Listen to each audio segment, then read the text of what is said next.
Hello.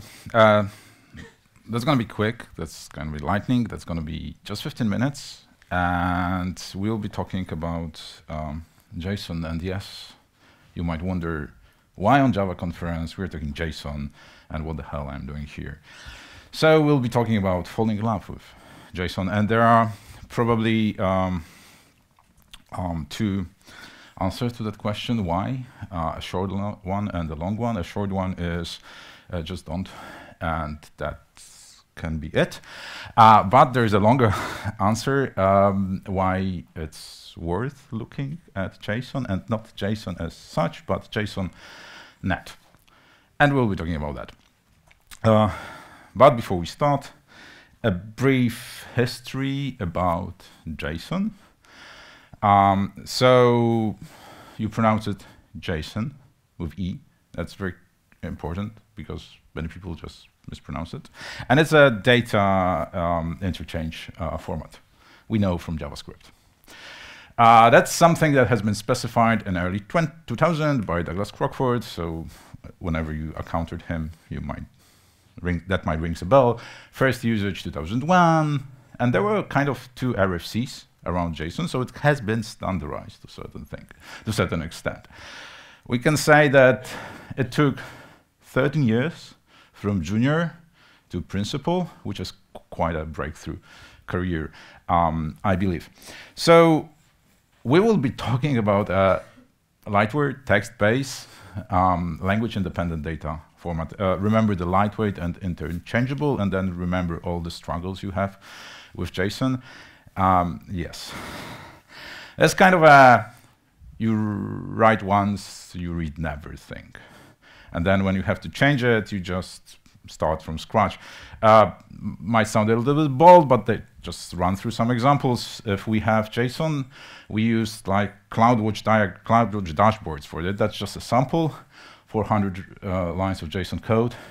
People have no idea what's inside. Or if you do Grafana, that's even better. Like a lot of JSON, wibbly wobbly. I have no idea what's happening here, but we all do it very often by hand. But say, well, we have tools for that. There are other ways to handle JSON. You go to AWS and you want to have some configuration principles for your key store in AWS, so you start mixing Java code with JSON code, and you start templating the JSON code with Java code, and it just gets ugly. With every single step, it just uglier and uglier. So you think, well, this is just a lot of copy and paste. That's, you know, cumbersome code replacement. We can do better. So you start thinking, I'll do a template out of JSON, and I'll do it on my own. And then you end up with something like this, where you have Terraform with some templates, and then you have even uglier Terraform code to parse your JSON template. And no, that's not acceptable. We're not in this industry to do such bad things.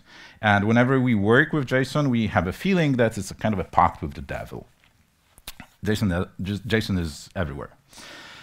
And what I would like to show you, what I'll run you through, is how you can get out of those hundreds and hundreds and hundreds JSON lines of JSON code into just a couple.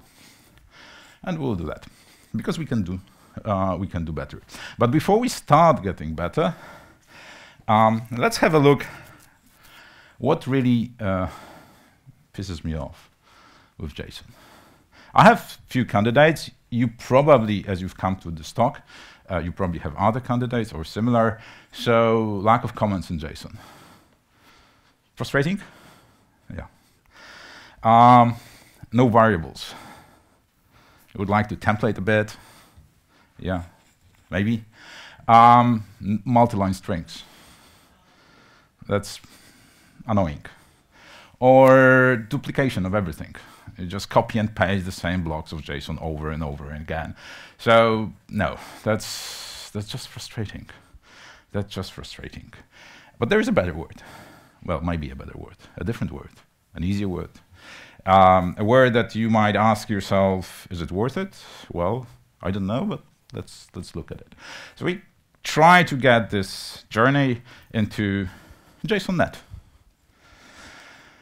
This is something created by Google. Well, the code is created by Google. It's not a Google product that's just loosely affiliated with Google. And the way it works is, imagine such a JSON code. These are examples from the JSON.NET website, just to give you a flavor of what we can do with that, how it works.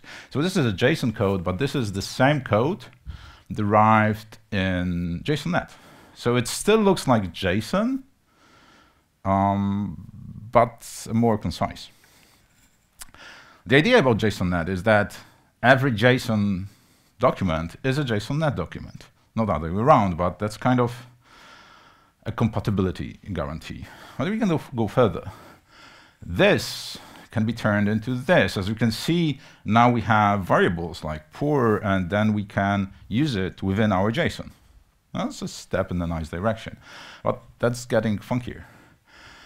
We have this weird mathematic things, and then we can do with JSON.NET calculations. We can refer the same fields, or we can refer to existing fields, do calculations, combinations, and so forth. That's getting scary. That's getting scarier, but we can go further.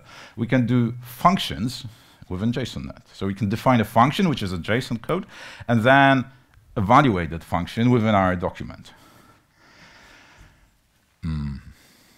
Don't you have a feeling that somebody made a programming language out of a data structure from another programming language? And then that looks nice on slides, but then when try to run on production, that's getting weird. But we are not here just to do marketing things, and I am not affiliated with JSON in any way. So let's see how we can use it in roughly real-life example. So imagine you have this microservices or a lot of different services deployed on your production, and all of them, or most of them, are Java. If they are Java, they share the similar or the same concepts when it comes to observability. When you run Java program, you'll want to look at the roughly similar things for most of the processes, like the heap sizes, CPU usage, some networking, maybe some HTTP stuff. That's kind of always the same for all the programs. There's a certain baseline. We can look at it as roughly this. I want all my dashboard for all my Java services look similar. Have those information as a basics, and then some additional stuff. It's calling database, it has some database statistics and metrics, and so on, and so forth. If we were to do it for Grafana, or for CloudWatch, or for any other observability tool, for each and every service, there will be a lot of JSON copy and paste, or a lot of custom handcrafted templating logic that will turn some JSON templates into those dashboards. But we can do better. So if we go for JSON.NET, we can start defining our dashboard, and I will walk you quickly through that. This is based on the CloudWatch, just because I've been recently doing it with CloudWatch. So in CloudWatch, you have a JSON where you define widgets, and widgets is what you put on the screen. These small rectangles are widgets. So then you can have a binary, a compiler, or not a compiler, parser, or whatever, interpreter, JSON.NET, and that turns into a JSON dashboard. A more sophisticated example might look like this. We have a text at the beginning, quick facts, you've seen that, and then we have an expression from one of the namespaces in the CloudWatch to pull out the metrics. That's still JSON.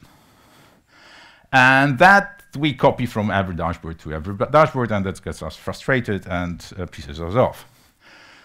So we can do a template in a JSON.NET. Things change slightly. This is still JSON, and this is definitely not JSON. So we have a concept of a template, which is a JSON.NET function that evaluates everything that's inside. And then we can refer it as this.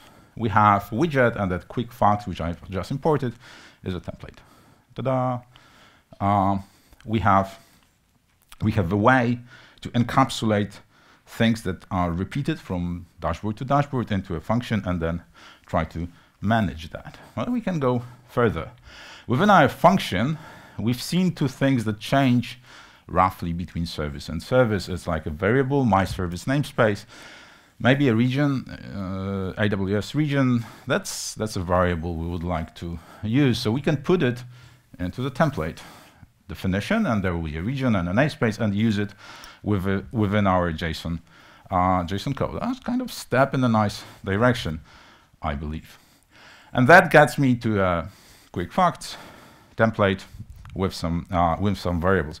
You might wonder, where are these variables coming from? Can I interpret that with JSONnet as I did in the past? Well, not necessarily. It doesn't know the variable, but I can pass it over either with defaults, like a top-level function, and then pass it over with argument from my from a command line interface, and it gets resolved into a template. So there is a way to encapsulate things together, and then we can copy and paste it to our dashboard. I have 5 minutes, so I'll try to do a live demo. This is always how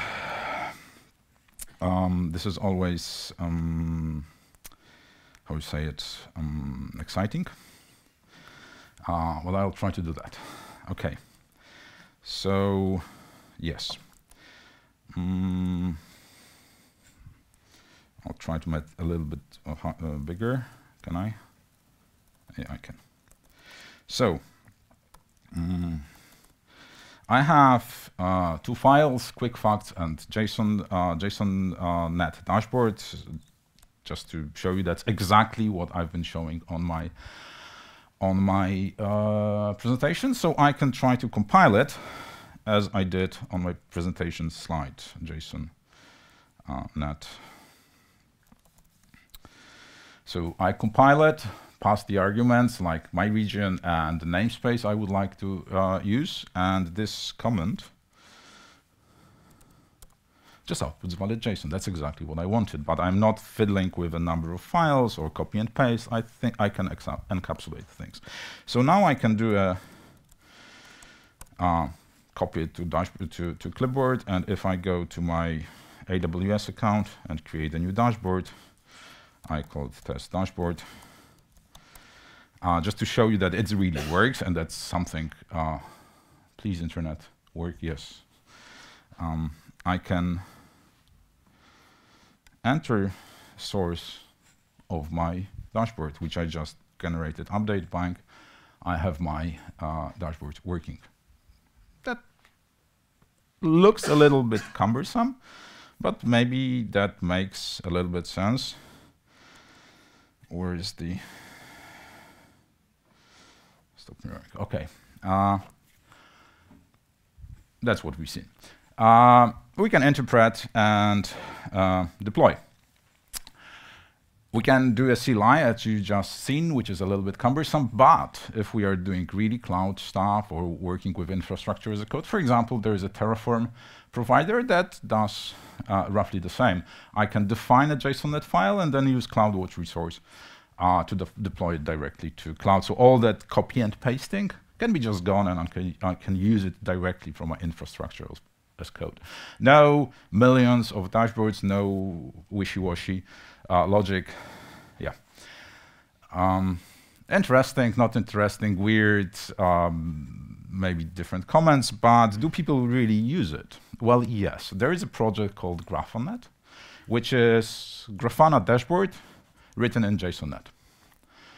So if Grafana decided that makes sense, maybe there is something in it. Maybe it's worth looking through. Yes, that was me. 15 minutes? Yes, 15 minutes. Thank you very much. Hope you will maybe use it, maybe don't use it. Maybe feel it's weird. If you felt so, yes, that's exactly the purpose of this presentation. All the comic strips were taken from the Monkey user. So if you want to take one more Grafana, that might be a valuable thing from this presentation. Thank you very much.